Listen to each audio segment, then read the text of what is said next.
Hello, আজকে আমরা একটা ক্লাস 5 এর প্রথম চ্যাপ্টার থেকে শুরু করব। এই অঙ্কে প্রথম চ্যাপ্টারে 8 নাম্বার অঙ্ক। আশা করি এর আগে যে অঙ্কগুলো আছে ভাগ এবং গুণ, এগুলো তোমরা সবাই পারবে। তো যার জন্য আমি 8 নাম্বার অঙ্ক থেকে শুরু করতে চাচ্ছি। হ্যাঁ, তো লিখছি কি, কোনো বাড়িতে 98000 মানে 98,000 গ্রাম চাল আছে। তাদের প্রতিদিন 650 গ্রাম চাল লাগে। কততম দিনে চাল শেষ হবে? ক্রমবাচক সংখ্যা আছে, মানে কততম দিনে লিখতে হবে। তো এখানে সিম্পল ভাগ অঙ্ক, যে প্রতিদিন লাগে, তাদের প্রতিদিন লাগতেছে, প্রতিদিন,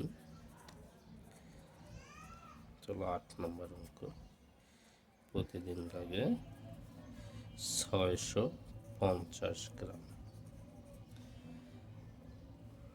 আর আছে হলো মজুদ 98000 গ্রাম। তাহলে 650 ভাগ 98000, সেটা ভাগ করি 650, তাহলে এইটার ভিতরে নেই, একবার যায় 650 ভাগ আছে 330, 033, এটা শূন্য নিয়ে আসি, 5 বার যায় 3250,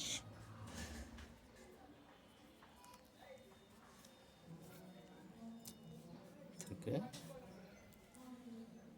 50, এই একটা শূন্য আছে, এটাকে এখানে বসাই দেয়। তার মানে হলো যে তার 500 গ্রাম চাল অবশিষ্ট থাকে। তো আমি এখানে ক্রমবাচক সংখ্যা দিই, তার মানে হলো যে তার 150 দিন পর্যন্ত সে তার চাল থাকবে, এবং 150তম পরের দিনে এসে তার 500 গ্রাম চাল থাকবে। তার মানে 151তম দিনে চাল শেষ হয়ে যাবে, শেষ হবে। আশা করি বুঝতে পারছো, না বুঝতে পারলে কমেন্ট করবে, আমি আরও ডিটেইলে বুঝিয়ে দেবো।